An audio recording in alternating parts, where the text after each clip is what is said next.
قرآن لوگوں کے لیے اللہ کا پیغام۔ القرآن يوحدنا لطريق الخير يوجهنا الله تعالى أنزله ورسول الله نحمده ونصلي على رسوله الكريم اما بعد فاعوذ باللہ من الشیطان الرجیم بسم اللہ الرحمن الرحیم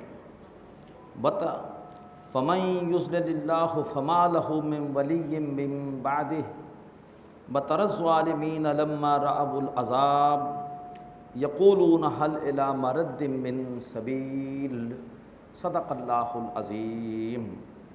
رب اشرح لی صدری ویسر لی امری واحلل عقدۃ من لسانی یفقہوا قولی، آمین یا رب العالمین۔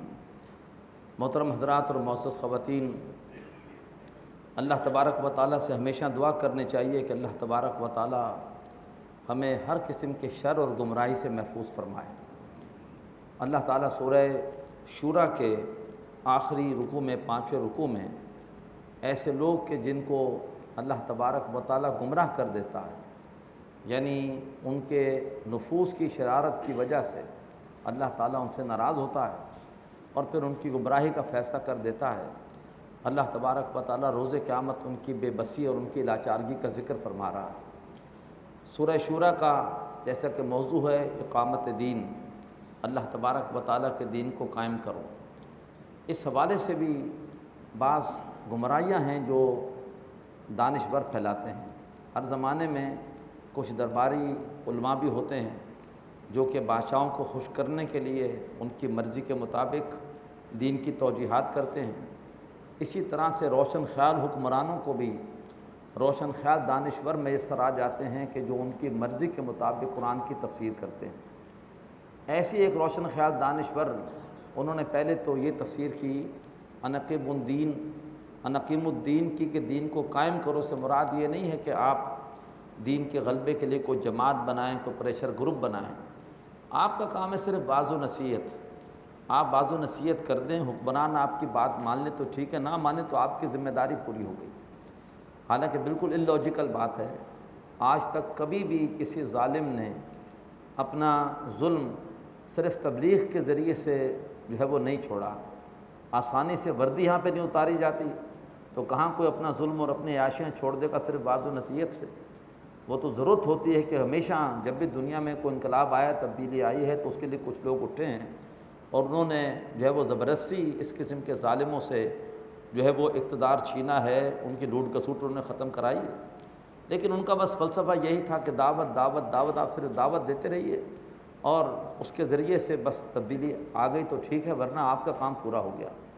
تو میں جب شروع میں جو ہے وہ دین کی طرف آ رہا تھا، 80s کی بات ہے، تو میں نے اپنے استاد سے پوچھا کہ ڈاکٹر سار احمد بھی کہتے ہیں دین کو غالب کرنے کی جد و جہد کرنی چاہیے، اور میں نام نہیں لے رہا، وہ فلاں صاحب بھی کہتے ہیں کہ دین کو غالب کرنے کی جد و جہد کرنی چاہیے، لیکن دونوں کے طریقہ کار میں فرق ہے، تو آپ اس کو کیسے واضح کریں گے؟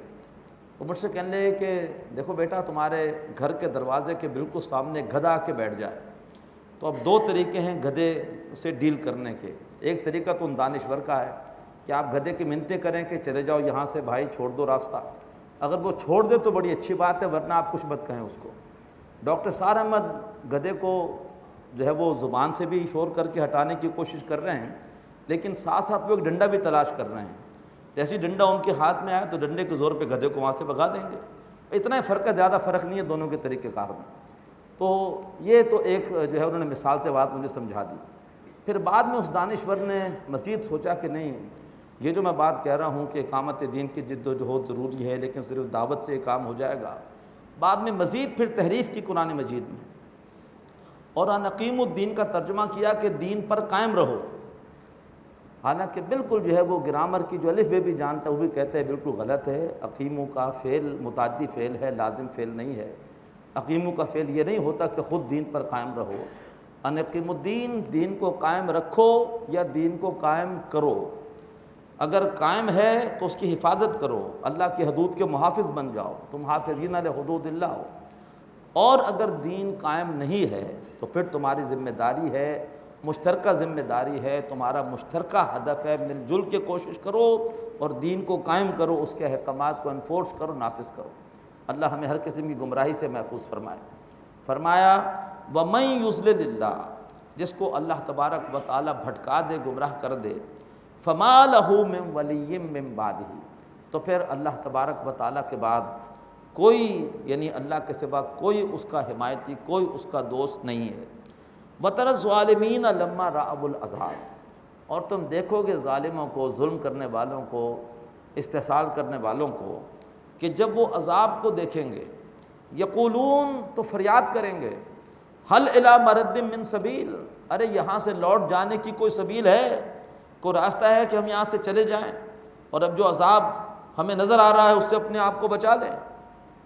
وَتَرَاهُمْ يُعْرَضُونَ عَلَيْهَا، اور تم دیکھو کہ وہ اس عذاب کے سامنے پیش کیے جائیں گے، خاشعین من الذل، اور وہ اپنے نظروں کو جھکائے ہوں گے ذلت کی وجہ سے، ینظرون من طرف خفی، اور دیکھ رہے ہوں گے چھپی چھپی نگاہوں سے، کنکھیوں سے دیکھ رہے ہوں گے۔ وقال الذین آمنوا، اور کہیں گے وہ لوگ جو کہ ایمان لائے، ان الخاسرین الذین خسروا انفسهم واہلیہم یوم القیامہ، کہ بے شک اصل میں خسارے میں آج وہ لوگ چلے گئے جنہوں نے خسارے میں ڈالا اپنے آپ کو بھی اور اپنے گھر والوں کو بھی قیامت کے دن کے اعتبار سے۔ یہ مضمون سورہ زمر میں بھی آ چکا ہے۔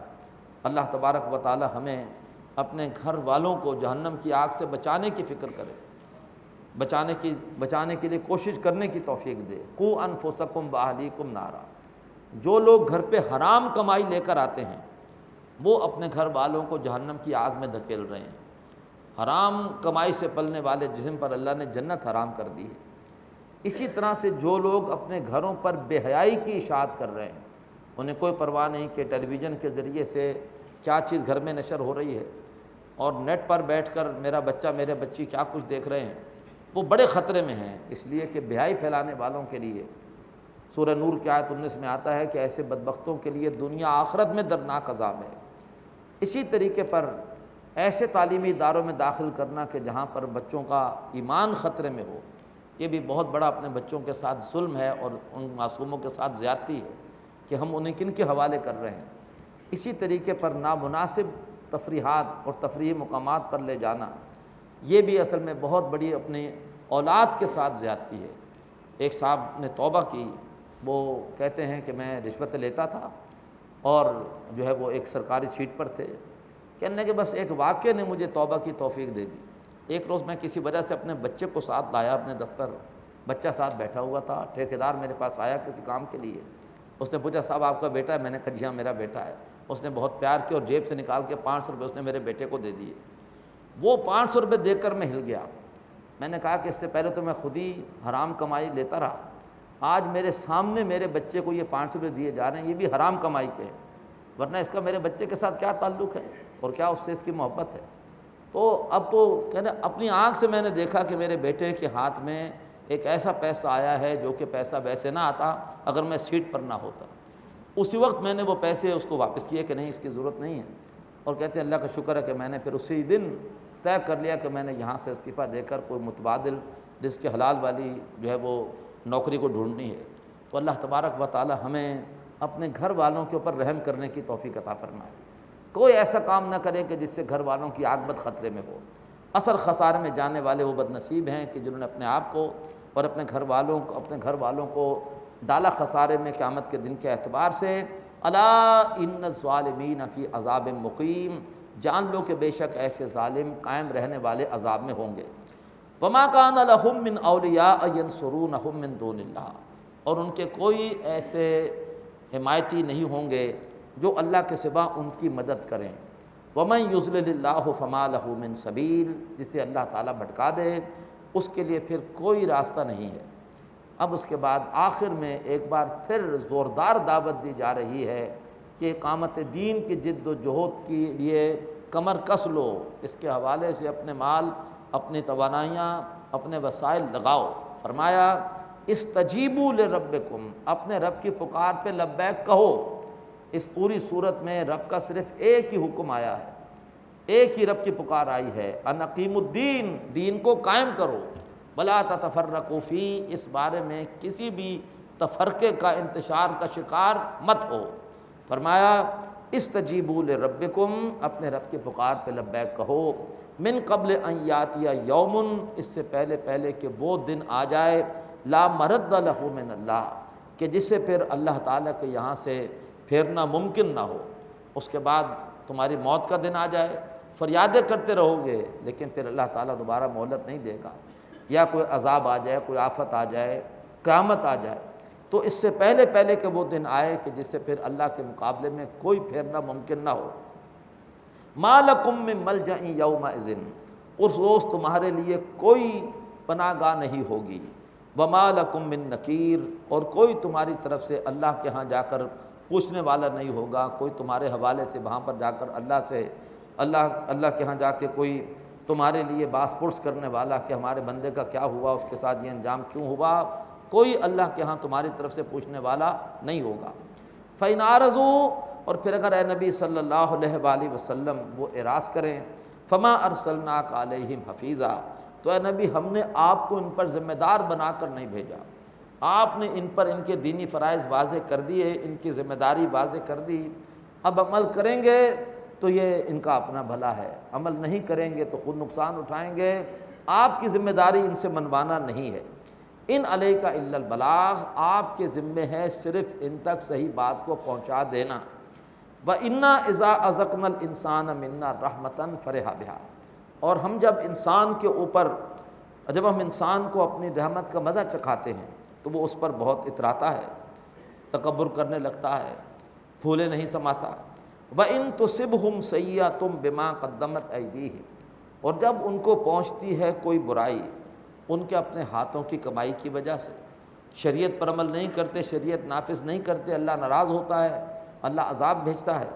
فَإِنَّ الْإِنسَانَ كَفُورٌ، تو بے شک انسان ناشکری کرنے لگتا ہے، قصور اپنا ہے اور ناشکری اللہ تبارک و تعالیٰ کی طرف کرنے لگتا ہے کہ ہم پر ہی مصیبت آنی تھی، کیا ہمارے ہاں یہ سب کچھ ہونا تھا۔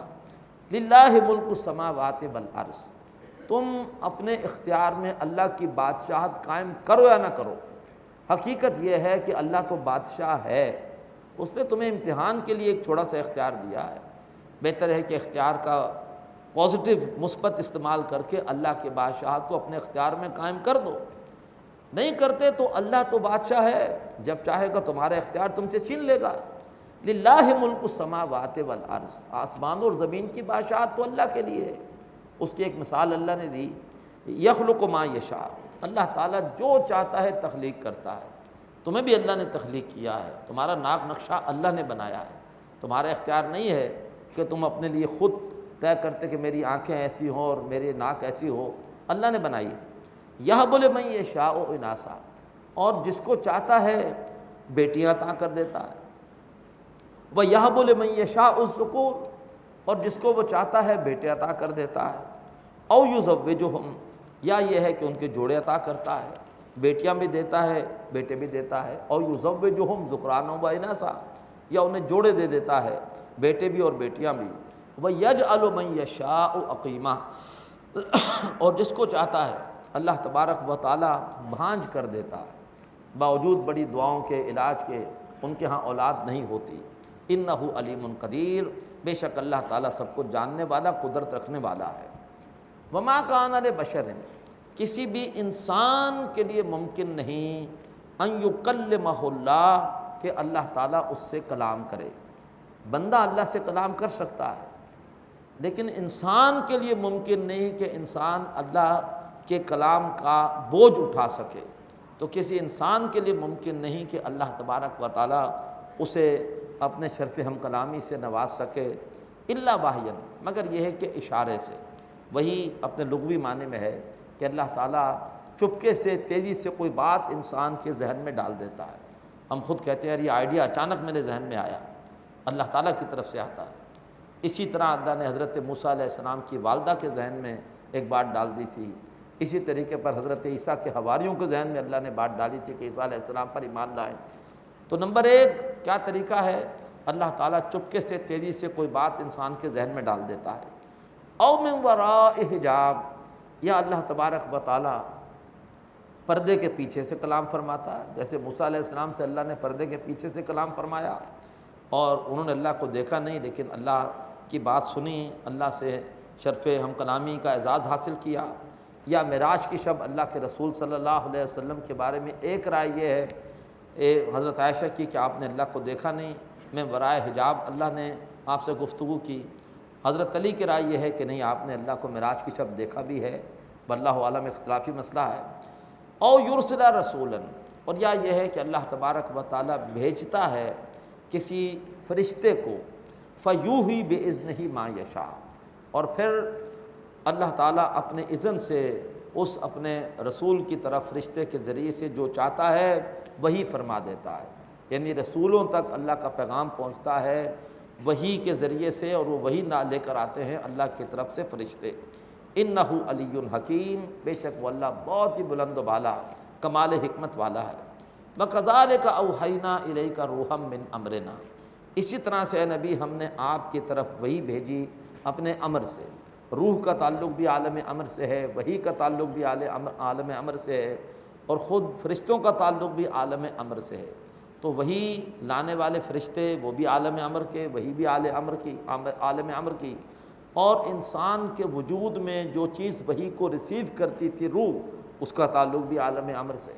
فرمایا اسی طرح سے اے نبی ہم نے آپ کی طرف بھیجی روح یعنی وحی اپنے امر سے۔ ما کنت تدری مل کتاب ولل ایمان، آپ نہیں جانتے تھے احکامات کیا ہیں اور ایمان کیا ہے، نہ ہی جانتے تھے کہ ایمان کیا ہے۔ ایمان تھا اللہ کے رسول میں، لیکن وہ ایمان کا صرف ایک حصہ تھا، اور وہ تھا نور فطرت۔ آپ کی فطرت سلامت تھی، آپ نے نبوت کے ظہور سے پہلے بھی کبھی شرک نہیں کیا، جھوٹ نہیں بولا، شراب نوشی نہیں کی، کوئی غلط کام نہیں کیا، لیکن آپ کا ایمان مکمل کیسے ہوا اس کی وضاحت آ رہی ہے۔ وَلَٰكِن جَعَلْنَاهُ نُورًا نَهْدِي بِهِ مَن نَّشَاءُ، ہم نے اس قرآن کو نور بنا دیا کہ جس کے ذریعے ہم جس کو چاہتے ہیں ہدایت دیتے ہیں، من عبادنا، اپنے بندوں میں سے۔ دو نور ملتے ہیں تو ایمان کا نور مکمل ہوتا ہے۔ نور فطرت پہلے سے تھا، نور وحی اللہ کی طرف سے آیا، دونوں نور ملے اور نور ایمان کی تکمیل ہو گئی۔ یہ وضاحت سورہ نور کی آیت 35 میں آ چکی۔ نور علی نور، ایمان کیا ہے؟ دو نوروں کا مجموعہ ہے، نور فطرت اور پلس نور وحی۔ فرمایا اے نبی آپ نہیں جانتے تھے احکامات کیا ہیں اور نہ ہی جانتے تھے کہ ایمان کیا ہے، ہم نے اس قرآن کو وہ نور بنا دیا کہ جس کے ذریعے سے ہم اپنے بندوں میں سے جس کو چاہتے ہیں ہدایت دیتے ہیں۔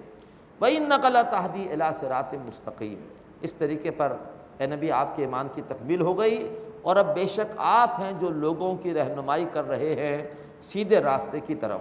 صراط اللہ الذی لہ ما فی السماوات و ما فی الارض، راستہ اس اللہ کا کہ جس کے لیے ہے، جس کے اختیار میں ہے ہر وہ شے جو آسمانوں میں اور ہر وہ شے جو زمین میں ہے۔ الا الی اللہ تسیر الامور، اور جان لو کہ تمام معاملات اللہ ہی کی طرف لوٹ کر جانے ہیں۔ سورہ زخرف، اب جو 4 صورتیں مزید باقی ہیں حوامیم کے سلسلے کی، ان سب میں اللہ تبارک و تعالی نے توحید کے مضمون کو زیادہ اجاگر فرمایا ہے، خاص طور پر عقیدے کی توحید، البتہ ساتھ ساتھ عمل اس کا بھی ذکر آتا ہے، لیکن یہ ہے کہ عقیدے کی توحید پر زیادہ زور ہے۔ توحید عملی کا مضمون 4 صورتوں میں مکمل ہوا، اب نظری توحید کا بیان ہے۔ بسم اللہ الرحمن الرحیم، حامیم والکتاب المبین، قسم ہے واضح کتاب کی۔ انا جعلناہ قرآنا عربیا، بے شک ہم نے اس کو بنا دیا ہے قرآن عربی۔ کس کو؟ وہ قرآن جو لوح محفوظ میں ہے۔ وہ قرآن اللہ کا ایسا کلام ہے، کسی پہاڑ پر نازل ہو تو پہاڑ جھک جائے اور پھٹ جائے۔ اس قرآن کو تم سمجھ نہیں سکتے تھے، نہ اللہ کو سمجھ سکتے ہو، نہ اللہ کی کسی صفت کو سمجھ سکتے ہو، اور کلام متکلم کی صفت ہوتا ہے۔ تو اللہ نے تم پر احسان کیا۔ کیا احسان کیا؟ فرمایا بے شک ہم نے اس کو بنا دیا قرآن عربی۔ کیوں؟ لعلکم تعقلون، تاکہ تم اس کو سمجھ سکو۔ وَإِنَّهُ فِي أُمِّ الْكِتَابِ لَدَيْنَا، اور بے شک وہ لوح محفوظ میں ہے ہمارے پاس، لَعَلِيٌّ حکیم، اور وہ کلام بہت ہی بلند و بالا ہے اور بڑا حکمت والا ہے۔ أَفَنَضْرِبُ عَنْكُمُ الذِّكْرَ صَفْحًا، تو اے مکے والو کہ کیا ہم اس ذکر کو موڑ کر واپس لے جائیں؟ ان کنتم قوم مسرفین، اس لیے کہ تم حد سے گزرنے والے ہو، تمہیں یہ قرآن ناگوار لگ رہا ہے، تم سرکشی میں حد سے آگے بڑھ گئے ہو، تو کیا تم چاہتے ہو کہ ہم تمہیں آئینہ نہ دکھائیں؟ تمہیں آئینہ دکھا رہے ہیں تو تمہیں برا لگ رہا ہے، تو کیا ہم جو ہے وہ تمہاری ناراضگی کی وجہ سے اس قرآن کا نزول ہم ختم کر دیں، اس قرآن کو نازل کرنا بند کر دیں؟ وَكَمْ أَرْسَلْنَا مِن نَبِيٍّ فِي الْأَوَّلِينَ، اور ذرا غور تو کرو کہ ہم نے پہلے لوگوں میں کتنے نبی بھیجے، وَمَا يَأْتِيهِم مِّن نَبِيٍّ، اور ان کے پاس کوئی بھی نبی نہیں آئے، إِلَّا كَانُوا بِهِ يَسْتَهْزِئُونَ، مگر یہ ہے کہ وہ اس نبی کا مذاق کیوں اڑاتے رہے۔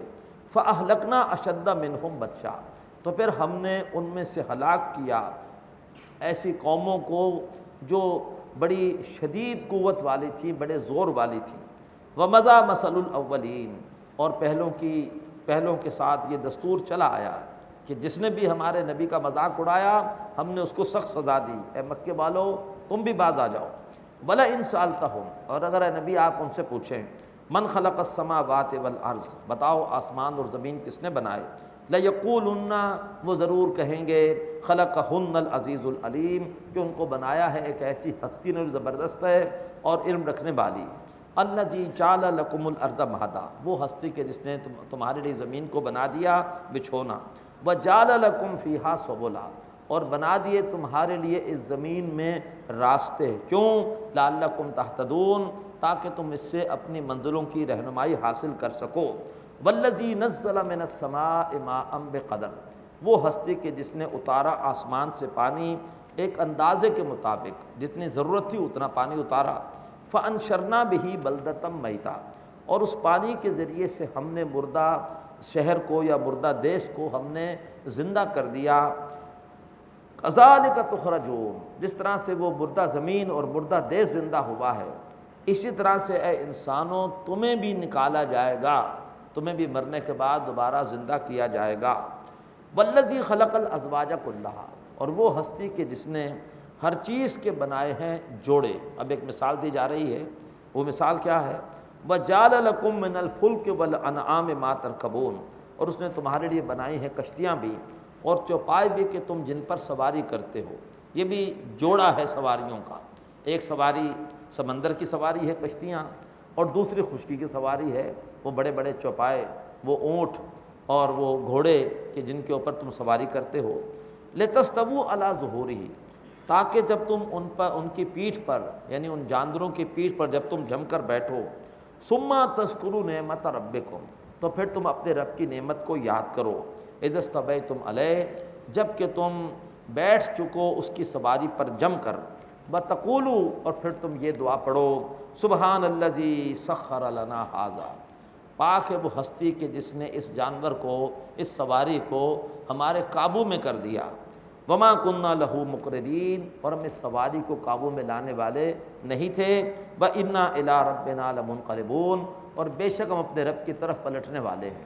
یہ ہے مصنون دعا سواری پر سوار ہونے کے بعد پڑھنے والی، اور بہت ہی اس میں پیارا انداز ہے ایک بات سمجھانے کا کہ ایک سفر تو ہم وقتی کر رہے ہیں، سواری پر بیٹھ کر جا رہے ہیں، ایک ہمارا سفر اور بھی جاری ہے، ہمیں ہمارا ہر دن ہماری موت کے قریب کر رہا ہے، اور موت کے بعد ہمیں قیامت کے قریب کر رہا ہے، اللہ کے سامنے حاضری کے قریب کر رہا ہے۔ تو وہ سفر بھی یاد رہے کہ وَإِنَّا إِلَىٰ رَبِّنَا وَإِنَّا إِلَىٰ رَبِّنَا لَمُنْقَلِبُونَ، کہ بے شک ہم یقیناً اپنے رب کی طرف پلٹنے والے ہیں۔ اللہ تعالی ہمیں وہ سفر ہر وقت یاد رکھنے کی توفیق عطا فرمائے، اور آخرت میں جواب دہی کے حوالے سے اللہ ہمیں تیاری کی توفیق عطا فرمائے۔ وَلِمَنْ خَافَ مَقَامَ رَبِّهِ جَنَّتَانِ، ہم پڑھیں گے سورۃ الرحمن میں کہ جو رب کے سامنے کھڑے ہونے کے احساس سے ڈرتا رہا تو ایسے لوگوں کے لیے دو جنتیں ہیں۔ وَجَعَلُوا لَهُ مِنْ عِبَادِهِ جُزْءًا، اور انہوں نے اللہ تعالیٰ کے لیے اس کے بندوں میں سے ایک حصہ بنا دیا۔ اولاد انسان کا جز ہوتی ہے، اولاد انسان کا حصہ ہوتی ہے، اسی کا ایک حصہ ہوتا ہے جو ہے ترقی کر کے پورا انسان بن جاتا ہے۔ تو فرمایا کہ ان مشرکین نے اللہ تعالیٰ کے لیے اس کے بندوں میں سے جز بنا دیا۔ اللہ تعالیٰ کے بندے ہیں فرشتے بھی، اور یہ حضرت عیسیٰ بھی، حضرت عزیر بھی، اور ان کو کہہ دیا یہ اللہ کے بیٹے ہیں۔ تو اولاد تو انسان کا جز ہوتی ہے، تو جب کہا یہ اللہ کے بیٹے ہیں تو گویا ان انسانوں کو اللہ کا جز بنا دیا۔ ان الانسان لکفور مبین، بے شک انسان یقیناً واضح طور پر ناشکرا ہے۔ ام اتخذ مما یخلق بنات، ارے کیا اللہ تعالیٰ نے جو بنایا ہے اس میں سے کچھ بیٹیاں چن لی ہیں، وَأَصْفَاكُمْ بِالْبَنِينَ، اور تمہیں اللہ نے دے دیے ہیں بیٹے۔ کیا بات کر رہے ہو؟ اللہ نے فرشتوں کو خود بنایا اور اس کے بعد ان کو اللہ تعالیٰ نے اپنے لیے بیٹیوں کا درجہ دے دیا، جبکہ تمہیں اللہ تعالیٰ نے بیٹے دیے ہیں۔ تمہارے ہاں بیٹی پیدا ہو تو تم اسے زندہ دفن کرنے کے منصوبے بناتے ہو۔ وَإِذَا بُشِّرَ أَحَدُهُمْ، اور جب ان میں سے کسی ایک کو خوشخبری دی جاتی ہے، بِمَا ضَرَبَ لِلرَّحْمَٰنِ مَثَلًا، کہ جیسی مثال وہ رحمان کے لیے بیان کر رہا ہے، اسے خوشخبری دی جاتی ہے کہ تمہارے یہاں بیٹی پیدا ہوئی ہے، ظَلَّ وَجْهُهُ مُسْوَدًّا، سارا دن اس کا چہرہ جو ہے وہ غم سے دکھ سے سیاہ رہتا ہے، وَهُوَ قَزِيمٌ، اور وہ اندر ہی اندر گھٹتا رہتا ہے۔ أَوَمَن يُنَشَّأُ فِي الْحِلْيَةِ، ارے میرے گھر میں وہ پیدا ہوئی ہے بچی کہ جو زیورات میں پلے بڑھے گی، بجائے ہتھیاروں کے اس کی دلچسپی زیورات میں ہوگی۔ وَهُوَ فِي الْخِصَامِ غَيْرُ مُبِينٍ، اور وہ جھگڑے کے وقت اپنی بات واضح طور پر نہیں کہہ سکے گی۔ بیٹا ہوتا تو میرا ساتھ دیتا اور جھگڑے کے وقت جو ہے وہ کھل کر میری حمایت کرتا، لیکن میرے ہاں بیٹی پیدا ہوئی ہے جو جھگڑوں میں بھی میرے کام نہ آئے گی۔ وَجَعَلُوا الْمَلَائِكَةَ الَّذِينَ هُمْ عِبَادُ الرَّحْمَٰنِ إِنَاثًا، اور انہوں نے فرشتوں کو جو کہ رحمان کے بندے ہیں مؤنث قرار دے دیا۔ أَشَهِدُوا خَلْقَهُمْ، ارے کیا یہ ان کی تخلیق کے وقت موجود تھے؟ سَتُكْتَبُ شَهَادَتُهُمْ، تو ان کی ساری گواہی لکھ لی جائے گی۔ وَيُسْأَلُونَ، اور ان سے پھر پوچھا جائے گا۔ وَقَالُوا لَوْ شَاءَ الرَّحْمَٰنُ مَا عَبَدْنَاهُمْ، اور انہوں نے کہا کہ اگر رحمان چاہتا تو ہم ان کی عبادت نہ کرتے۔ یہ مضمون اس سے پہلے سورہ نحل اور سورہ انعام میں آ چکا ہے کہ رحمان کا اذن اور ہوتا ہے، اس کی رضا اور ہوتی ہے۔ دنیا میں ہر کام رحمان کے اذن سے ہوتا ہے، لیکن برے کام میں رحمان کی رضا نہیں ہوتی، اور اچھے کام میں رحمان کا اذن بھی ہوتا ہے، رحمان کی رضا بھی ہوتی ہے۔ تو انہوں نے کہا کہ اگر رحمان چاہتا تو ہم ان کی عبادت نہ کرتے۔ ما لہم بذالک من علم، ان کے لیے اپنے اس عقیدے کہ یہ فرشتے اللہ کی بیٹیاں ہیں، ان کے پاس اپنے اس عقیدے کے لیے کوئی علم نہیں۔ انہم الا یخرصون، وہ نہیں ہے مگر کیا سرائیاں کرنے والے۔ ام آتیناہم کتابا من قبلہ، ارے کیا ہم نے انہیں اس سے پہلے کوئی کتاب دی ہے؟ فہم بہ مستمسکون، کہ وہ اس کو مضبوطی سے پکڑے ہوئے ہیں۔ بل قالوا انا وجدنا آباءنا علی امۃ، بلکہ انہوں نے کہا کہ ہم نے اپنے باپ دادا کو ایک رستے پر پایا۔ وَإِنَّا عَلَىٰ آثَارِهِمْ مُهْتَدُونَ، اور ہم تو انہی کے نقش قدم پر ہدایت پا رہے ہیں۔ ہر زمانے میں شرک کے لیے، بدعت کے لیے یہی دلیل ہے کہ جی ہمارے باپ دادا کا رستہ ہے۔ اقول قولی ھذا واستغفر اللہ لی ولکم ولسائر المسلمین والمسلمات۔ هذا القرآن يوحدنا